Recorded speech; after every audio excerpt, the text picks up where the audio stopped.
Okay, this is gonna be a little bit different than normal. I'm talking about all of my summer project plans. This video is definitely inspired by Kate Baez, who does these like every season.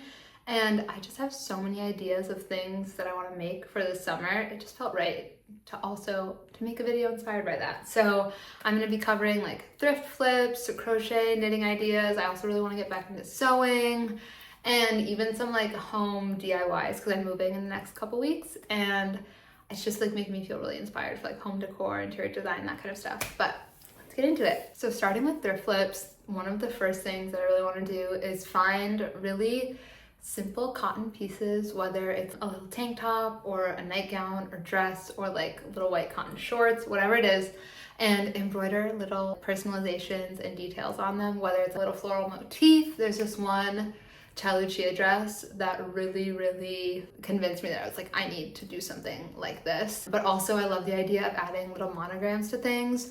Or I started getting into cross stitching this spring, and I love cross stitching your name or your initials. But yeah, so just like finding simple cotton pieces at the thrift and then adding these little like personalizations, embroidered details onto them. And then the next little thrift flip is I want to go and find sterling silver pendants for a bunch of different ideas. The first one is the easiest, and that's just doing like a long corded necklace. I don't have any of these. I have one shorter one, but I love the look of like a thick, dark corded necklace with a really beautiful pendant like statement. I think it just looks so chic, so elegant, and would be so easy to make. All you need to do is buy the cord. There's so much jewelry at the thrift. So if I could find sterling silver statement pendant. I've also like been scouring eBay a little bit for these, and there's some really good ones. I'm also really into the idea of making cute key rings, whether that's like taking a pendant and putting it on a key ring, or taking maybe like a bracelet and adding a keyring to the clasp. So you have like a little bracelet with your keys on it, especially a beaded one.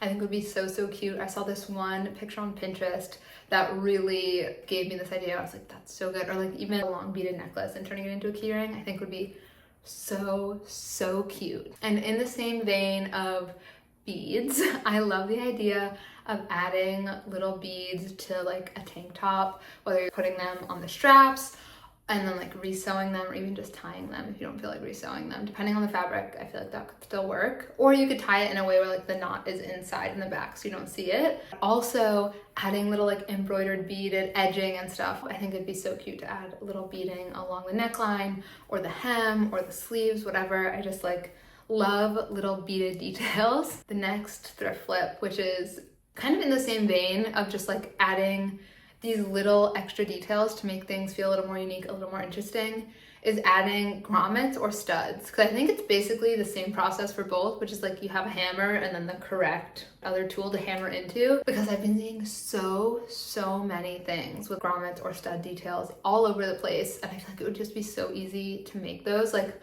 the one that comes first to mind is just adding grommets to like the neckline, sleeves, and hemline of a t-shirt. There's one from with Jen that I saw, and I was like, this would be so easy to just make yourself if you get a t-shirt for like $2 at the thrift. This is another thrift flip, but involves sewing. So kind of starting to move into the sewing category. I love the idea of thrifting vintage tablecloths, placemats, pillowcases, sheets in white or cream or even black cotton or linen, are either made of like a filet crochet or have some kind of embroidery details, and then taking that texture and then focusing on that in creating a new piece of clothing, whether it's like a pair of shorts where the embroidery edging is the bottom hem, or taking a filet crochet tablecloth and then sewing it into like a tote bag. I think would be so cute. Or even Lainey Ozark did like a TikTok or Instagram reel, one of those, of her like tying two filet crochet placemats together and wearing it as a top, and I loved the way it looked. So also like doing something like that, but maybe sewing it to make that transformation a little bit more permanent, I think would be really sweet. And then the next sewing project that I really want to make is, it's kind of a category of projects that I think would be like a good way for me to get back into sewing, because I don't think they'd be too hard, but it's drawstring pieces. A drawstring top, there's this one from St. Agni that I saw and I was like, I could 100% make this. And it's like one shoulder going across, there's just a tie here, and then it's like boxy. So it's just the front and the back piece of the fabric and then a tie. And so it's like, what? 1, 2, 3, it's like 4 seams And I'm like, I could definitely do 4 seams, and then you just put the tie through. So I guess you do have to do 5 because you have to sew the tie piece. But it looked so, so beautiful and like really unique and simple, and it's just that asymmetry, but it's such a simple piece that I feel like I could 100% make that. And then the pieces that really got me on the drawstring train are like anything by Brooke Callahan, whether it's the tie skirts that are like really full, I love the way they look, or the tie pants, like especially the tie pants I'm obsessed with, but they're all such simple shapes that I feel like I could totally remake that myself. Like I have a skirt that I think has a kind of similar silhouette that I could use as a base pattern. I'm sure I have a pair of pants that I could also use as a base pattern. And then it's just figuring out how long to make your drawstring. In the same vein as the tie pants, I'm a sucker for a pull-on pant. I love a comfy pull-on pant that feels a little bit elevated. So like the Brooke Callahan tie pants are such a good example of that, but also one pair of pants that I've been obsessing over are the Donni simple pant in the silk taffeta. They're so, so beautiful. The colors are so good. And I feel like I could find some old drapes or like curtains at the thrift store and potentially use that fabric to get like a similar kind of effect in an interesting color, interesting texture. I think it would have a similar effect because if you get good heavy drapes fabric, it has that kind of structure. But now to get into like crocheting and knitting projects, I love crocheting and knitting. I normally get more into it in like the fall and winter, but recently I've been seeing so many really good both crochet and knit pieces for summer, and I'm feeling really inspired. So the first project is actually like a callback to what we were talking about before with the filet crochet. The idea of making a little like filet crochet hair scarf or hair bandana just in a triangle. I think that would be so cute. I've been so into wearing a hair scarf or hair bandana that I know I would just reach for it. So also love that idea. And then outside of just filet crochet, I really love a raffia crochet piece, especially a bag. I've been feeling really inspired by specifically some of the rose raffia bags, and I just feel like I could definitely crochet something in kind of a similar shape and silhouette, and it wouldn't be too hard. It's just like you do the oval bottom and then slowly expand as you go out, and I think you get something really similar.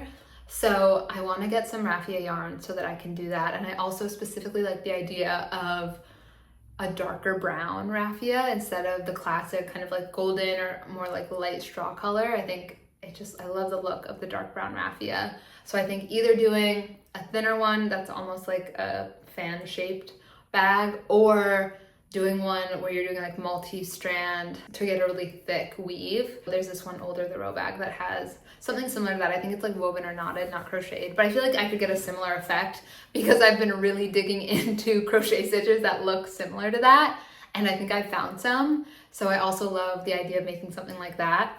And then the other raffia project that I want to make, which is for my home, is placemats. I just think they're really cute, and I've been looking for good placemats for a long time at the thrift and whatnot, and I just haven't found any that I really love. And then the next projects that I really want to work on are knitting summer tops, whether it's like a little boat neck top or a top with a pendant or something like this. I love a little knit tank for summer. I think they look just like very effortless and very chic, but you have like an interesting texture from the knit. There's also this one knitting pattern that I saw on Instagram that I'm like obsessed with that this girl made that's like a striped jersey, and it's just such a cool idea. I also love the idea of knitting in a really lightweight cotton, a baby tee essentially, and then potentially doing a little motif or some kind of graphic in the knit. I think it would look so cute. To get into the home DIYs, I don't have that many yet. There's just 2. The first one is pretty straightforward, and it's just that I want to actually stain and finish our IKEA furniture. We have a daybed that we use as a sofa, and then like some of the Evar shelves and things, and we just left it as like the raw wood for the last year or 2, and I think it would just look so much better to be stained than to just be the raw wood. And I've seen a lot of really cool like IKEA DIYs with these same like bookshelves and cabinets, and they look great once they're actually like stained and finished. So I want to do that. That's the first one. Not that exciting, but I think it's gonna make a really big difference in how our living room looks.